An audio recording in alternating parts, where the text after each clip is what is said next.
Hi guys, it's Mark Zicree, Mr. Sci-Fi, Mark Zicree of Space Command, and also Mr. Politics. And one thing I always try and do in my life and in my work is to get to the bottom of things, because what you often find when you're at the bottom of things is that it all becomes clear why things happen the way they do, why people do what they do. Everything becomes extremely clear. So my job in my life is to find answers that help me simplify things. And during the Amy Coney Barrett hearings, the Senator Whitehouse of Rhode Island just gave a talk that really laid out exactly what's going on and why it's going on. So rather than me talking for the next half hour, I thought I would let Senator Whitehouse do it because he's very articulate. He's really gotten the facts. And again, let's be clear on one thing, okay?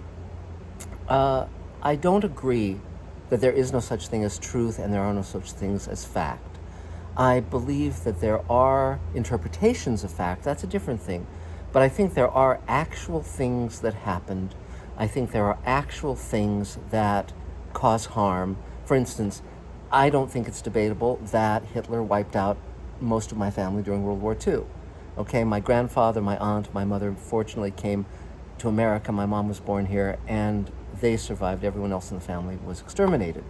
For me, that is not up for debate. Okay, it's not up for debate that 9/11 happened and 3,000 people died, or whatever the specific number is around that number. Those are things that I accept as facts, as real. I woke up this morning, et cetera, et cetera, et cetera. So let's listen to Senator Whitehouse. I think you will find it extremely enlightening if you have an open mind. And that's it for now. So subscribe to Mr. Politics, subscribe to Mr. Sci-Fi, all of that stuff. And thanks a lot, guys. We'll talk soon. Judge Barrett,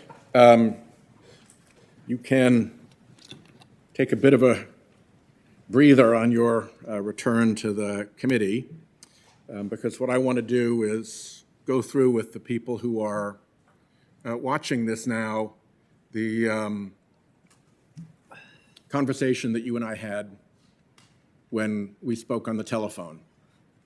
You were kind enough to hear out a presentation that I made, and I intend to ask some questions in that area, but it doesn't make sense to ask questions if I haven't laid the predicate, particularly for viewers who are watching this. So I guess the reason that I want to do this is because people who are watching this need to understand that this small hearing room and the little TV box that you're looking at, the little screen that you're looking at, are a little bit like the frame of a puppet theater. And if you only look at what's going on in the puppet theater, you're not going to understand the whole story. You're not going to understand the real dynamic of what is going on here. And you're certainly not going to understand forces outside of this room who are pulling strings and pushing sticks and causing the puppet theater to react.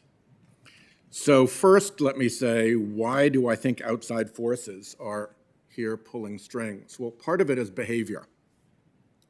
We have colleagues here who supported you, this nominee, before there was a nominee. That's a little unusual. We have the political ram job that we have already complained of, driving this process through at breakneck speed in the middle of a pandemic while the Senate is closed for safety reasons and while we're doing nothing about the COVID epidemic around us. We have some very awkward 180s from colleagues. Mr. Chairman, you figure in this. Our leader said back when it was Garland versus Gorsuch, that of course, the American people should have a say in the court's direction. Of course, said Mitch McConnell. That's long gone. Senator Grassley said the American people shouldn't be denied a voice. That's long gone. Senator Cruz said, you don't do this in an election year. That's long gone. And our chairman made his famous hold the tape promise, if an opening comes in the last year of President Trump's term, we'll wait till the next election. That's gone too. So there is a lot of hard to explain hypocrisy and rush taking place right now. And my experience around politics is that when you find hypocrisy in the daylight, look for power in the shadows. Now, people may say, well, what does all this matter? This is a political parlor game. It's no big deal. Well, there's some pretty high stakes here that we've been talking about here on our side. And I'll tell you three of them right here. Roe versus Wade, Obergefell, and the Obamacare cases. Here's the GOP platform, the Republican platform, the platform of my colleagues on the other side of this aisle say that a Republican president will appoint judges who will reverse Roe, Obergefell, and the Obamacare cases. So if you have a family member with an interest in some autonomy over their body under Roe versus Wade, the ability to have a marriage, to have friends marry, to have a niece or a daughter or a son marry someone of their same sex, you've got a stake. And if you're one of the millions and millions of Americans who depend on the Affordable Care Act, you've got a stake. It's not just the platform. Over and over again, let's start by talking about the Affordable Care Act. Here's the president talking about this litigation that we're gearing up this nominee for November 10th. In this litigation, he said, we want to terminate health care under Obamacare. That is the president's statement. So when we react to that, don't act as if we're making this stuff up. This is what President Trump said. This is what your party platform says. Reverse the Obamacare cases. Senator after senator, including many in this committee, filed briefs saying that the Affordable Care Act should be thrown out by courts. Why is it surprising for us to be concerned that you want this nominee to do what you want nominees to do? One quick stop on NFIB v. Sebelius, because a lot of this has to do with money. This is an interesting comparison. National Federation of Independent Businesses, until it filed the NFIB versus Sebelius case, had its biggest donation ever of $21,000. In the year that it went to work on the Affordable Care Act, 10 wealthy donors gave $10 million. Somebody deserves a thank you. So let's go on to Roe v. Wade. Same thing. Same thing. The president has said that reversing Roe v. Wade will happen automatically because he's putting pro-life justices on the court. Why would we not take him at his word? The Republican Party platform says it will reverse Roe. Why would we not comment on that and take you at your word? Senators here, including Senator Hawley, have said, I will vote only for nominees who acknowledge that Roe v. Wade is wrongly decided. And they're pledged to vote for this nominee. Do the math. That's a really simple equation to run. The Republican brief in June Medical said Roe should be overruled. So don't act surprised when we ask questions about whether that's what you're up to here.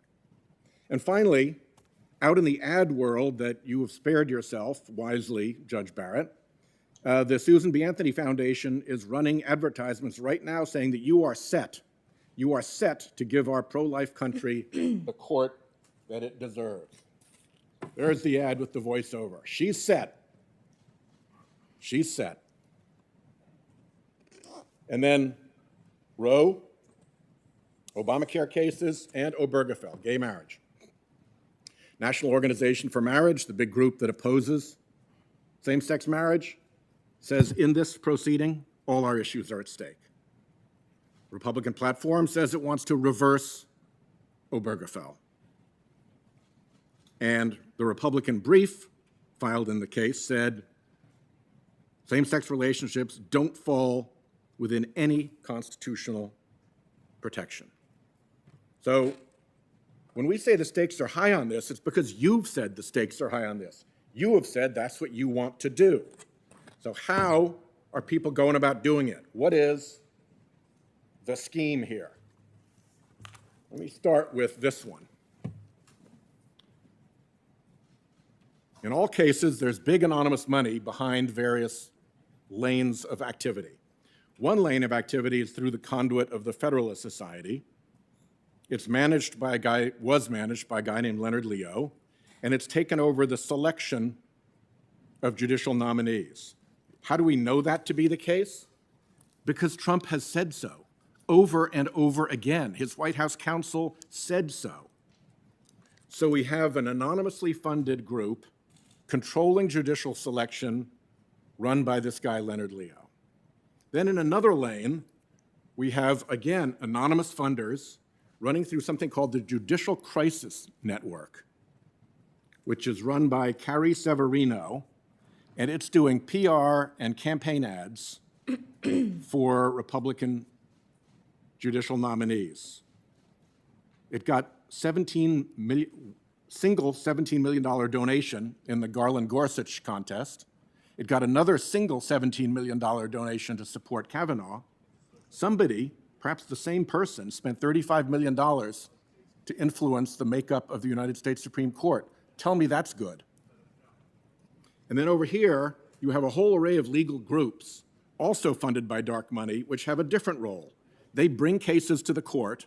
They don't wind their way to the court, Your Honor. They get shoved to the court by these legal groups, many of which ask to lose below so they can get quickly to the court to get their business done there. And then they turn up in a chorus, an orchestrated chorus of amici. Now, I've had a chance to have a look at this, and I was in a case, actually, as an amicus myself, the Consumer Financial Protection Board case. And in that case, there were 11 amicus briefs filed, and every single one of them was a group funded by something called Donors Trust. Donors Trust is a gigantic identity scrubbing device for the right wing so that it says Donors Trust is the donor without whoever the real donor is. It doesn't have a business. It doesn't have a business plan. It doesn't do anything. It's just an identity scrubber. And this group here, the Bradley Foundation, funded 8 out of the 11 briefs. That seems weird to me when you have amicus briefs coming in little flotillas that are funded by the same groups but nominally separate in the court. So I actually attached this to my brief as an appendix. Center for Media and Democracy saw it, and they did better work. They went on to say which foundations funded the brief writers in that CFPB case. Here's the Bradley Foundation for $5.6 million to those groups. Here's Donors Trust, $23 million to those brief writing groups. The grand total across all the donor groups was $68 million to the groups that were filing amicus briefs, pretending that they were different groups. And it's not just in the Consumer Financial Protection Board case. You might say, well, that was just a one-off. Here's Janus, the anti-labor case that had a long trail through the court, through Friedrichs and through Knox and through other decisions. And SourceWatch and ProPublica did some work about this. Here's Donors Trust and Donors Capital Fund, and here's the Bradley Foundation, and they totaled giving $45 million to the 1, 2, 3, 4, 5, 6, 7, 8, 9, 10, 11, 12, 13, 14, 15 groups that filed amicus briefs pretending to be different groups, and both of the lawyer groups in the case. Funded by Donors Trust, funded by Bradley Foundation in Janus. This is happening over and over again. And it goes beyond just the briefs. It goes beyond just the amicus presentations. The Federalist Society, remember this group that is acting as the conduit and that Donald Trump has said is doing his judicial selection? They're getting money from the same foundations. From Donors Trust, $16.7 million. From the Bradley Foundation, $1.37 million. From the same group of foundations total, $33 million. So you can start to look at these and you can start to tie them together. The legal groups, all the same funders over and over again, bringing the cases and providing this orchestrated chorus of amici. Then the same group also funds the Federalist Society over here. The Washington Post wrote a big expose about this, and that made Leonard Leo a little hot, a little bit like a burned agent. So he had to jump out, and he went off to go and do anonymously funded voter suppression work. Guess who jumped in to take over the selection process in this case for Judge Barrett? Carrie Severino made the hop. So once again, ties right in together. So Center for Media and Democracy has done a little bit more research. Here's a Bradley Foundation memo that they've published. The Bradley Foundation is reviewing a grant application asking for money for this orchestrated amicus process. And what do they say in the staff recommendation? It is important to orchestrate, their word, not mine, important to orchestrate high-caliber amicus efforts before the court. They also note that Bradley has done previous philanthropic investments in the actual underlying legal actions. So Bradley is funding, what do they call, philanthropically investing in the underlying legal action and then giving money to groups to show up in the orchestrated chorus of amici. That can't be good. And it goes on, because they also found this email. This email comes from an individual at the Bradley Foundation, and it asks our friend Leonard Leo, who used to run the selection process, is there a 501c3 nonprofit to which Bradley could direct any support of the 2 Supreme Court amicus projects other than Donors Trust? I don't know why they wanted to avoid the reliable identity scrubber Donors Trust, but for some reason they did. So Leonard Leo writes back on Federalist Society address.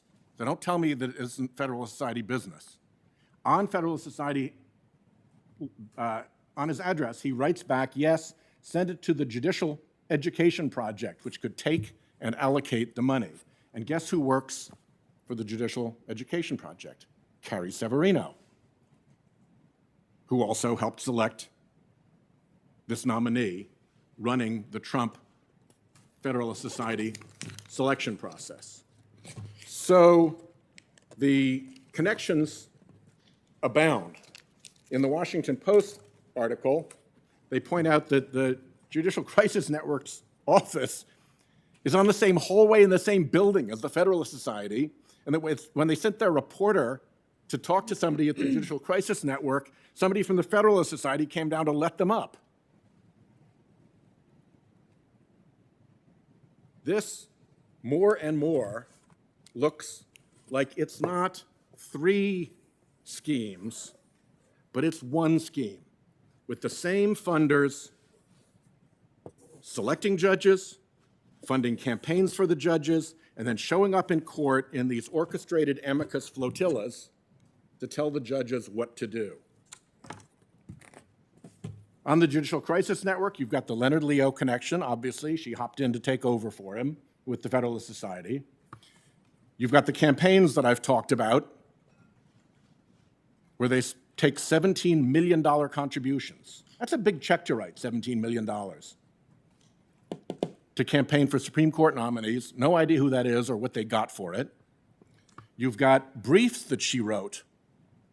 The Republican senators filed briefs in that NFIB case signed by Ms. Severino. the woman who helped choose this nominee has written briefs for Republican senators attacking the ACA. Don't say the ACA is not an issue here. And by the way, the Judicial Crisis Network funds the Republican Attorneys General. It funds RAGA, the Republican Attorney General's Association, and it funds individual Republican Attorneys General. And guess who the plaintiffs are in the Affordable Care Act case? Republican Attorneys General. Trump joined them because he didn't want to defend, so he's in with the Republican Attorneys General. But here's the Judicial Crisis Network campaigning for Supreme Court nominees, writing briefs for senators against the Affordable Care Act, supporting the Republicans who are bringing this case, and leading the selection process for this nominee. Here's the page off the brief. Here's where they are. Mitch McConnell, and on through the list. Senator Collins, Senator Cornyn, Senator Hoeven, Senator, who's still here? Marco Rubio. It's a huge assortment of Republican senators who Carrie Severino wrote a brief for against the Affordable Care Act. So this is to me, pretty big deal. I've never seen this around any court that I've ever been involved with, where there's this much dark money and this much influence being used. Here's how the Washington Post summed it up. This is a conservative activist behind-the-scenes campaign to remake the nation's courts, and it's a $250 million dark money operation. $250 million is a lot of money to spend if you're not getting anything for it. So that raises the question, what are they getting for it? Well, I showed the slide earlier on the Affordable Care Act and on Obergefell and on Roe versus Wade. That's where they lost. But with another judge, that could change. That's where the contest is. That's where the Republican Party platform tells us to look at how they want judges to rule, to reverse Roe, to reverse the Obamacare cases, and to reverse Obergefell and take away gay marriage. That is their stated objective and plan. Why not take them at their word? But there's another piece of it, and that is not what's ahead of us, but what's behind us. What's behind us is now 80 cases, Mr. Chairman, 80 cases under Chief Justice Roberts that have these characteristics. One, they were decided 5-4 by a bare majority. Two, the 5-4 majority was partisan in the sense that not one Democratic appointee joined the five. I refer to that group as the Roberts Five. It changes a little bit, as with Justice Scalia's death, for instance, but there's been a steady Roberts Five that has delivered now 80 of these decisions. And the last characteristic of them is that there is an identifiable Republican donor interest in those cases. And in every single case, that donor interest won. It was an 80-0, 5-4 partisan rout, ransacking. And it's important to look at where those cases went, because they're not about big public issues like getting rid of the Affordable Care Act, undoing Roe versus Wade, and undoing same-sex marriage. They're about power. And if you look at those 80 decisions, they fall into 4 categories over and over and over again. 1, unlimited and dark money in politics. Citizens United is the famous one, but it's continued since with McCutcheon, and we've got one coming up now. Always the 5 for unlimited money in politics, never protecting against dark money in politics, despite the fact that they said it was going to be transparent. And who wins when you allow unlimited dark money in politics? A very small group. The ones who have unlimited money to spend and a motive to spend it in politics. They win, everybody else loses. And if you're looking at who might be behind this, let's talk about people with unlimited money to spend and a motive to do it. We'll see how that goes. Next, knock the civil jury down. Whittle it down to a nub. The civil jury was in the Constitution, in the Bill of Rights, in our darn Declaration of Independence.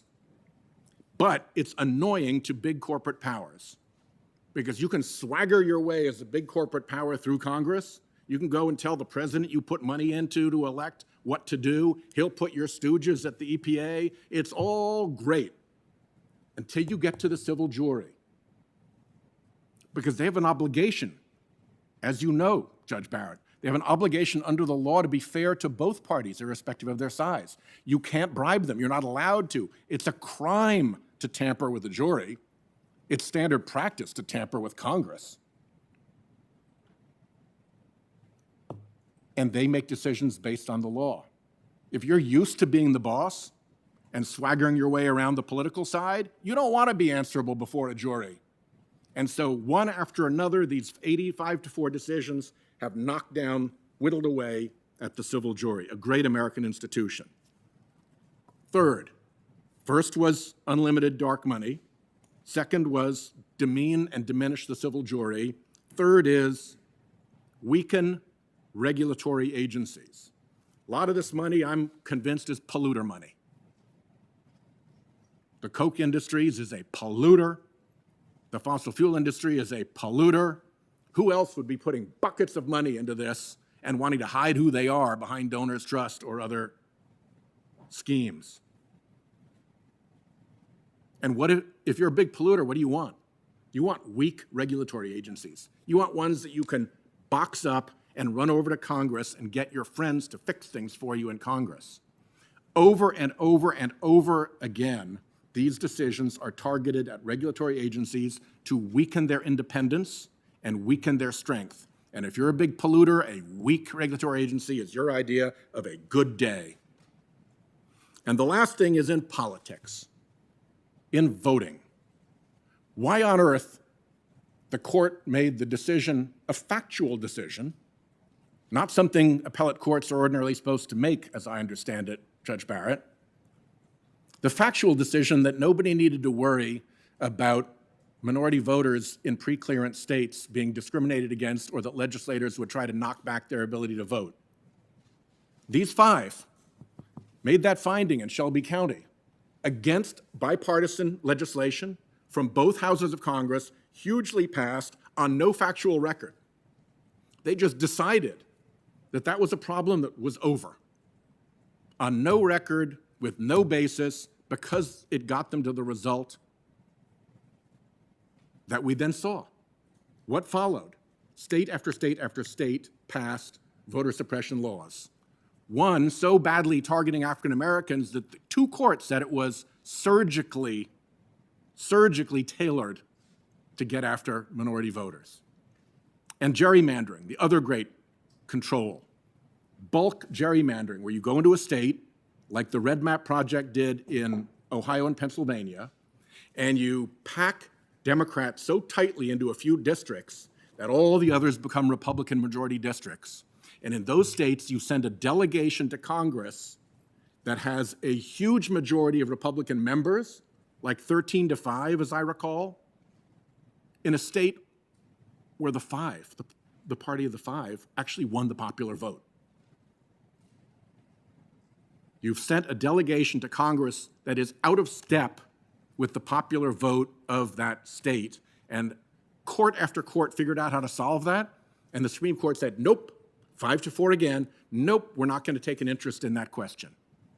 In all these areas where it's about political power for big special interests and people who want to fund campaigns and people who want to get their way through politics without actually showing up, doing it behind donors' trust and other groups, doing it through these schemes, over and over and over again, you see the same thing. 80 decisions, Judge Barrett. 80 decisions, an 80-0 sweep. I don't think you've tried cases, but some cases, the issue is bias and discrimination. And if you're making a bias case as a trial lawyer, Lindsey Graham is a hell of a good trial lawyer. If he wanted to make a bias case, Dick Durbin's a hell of a good trial lawyer. If they wanted to make a bias case and they could show an 80-0 pattern, A, that's admissible, and B, I'd love to make that argument to the jury. I'd be really hard-pressed to be the lawyer saying, no, 80-0 is just a bunch of flukes. All 5-4, all partisan, all this way. So something is not right around the court. And dark money has a lot to do with it. Special interests have a lot to do with it. Donors' trust and whoever's hiding behind donors' trust has a lot to do with it. And the Bradley Foundation orchestrating its amici over at the court has a lot to do with it. So I thank you, Judge Barrett, for listening to me now a second time. And I think this gives you a chance for you and I to tee up an interesting conversation tomorrow. And I thank my colleagues for hearing me out.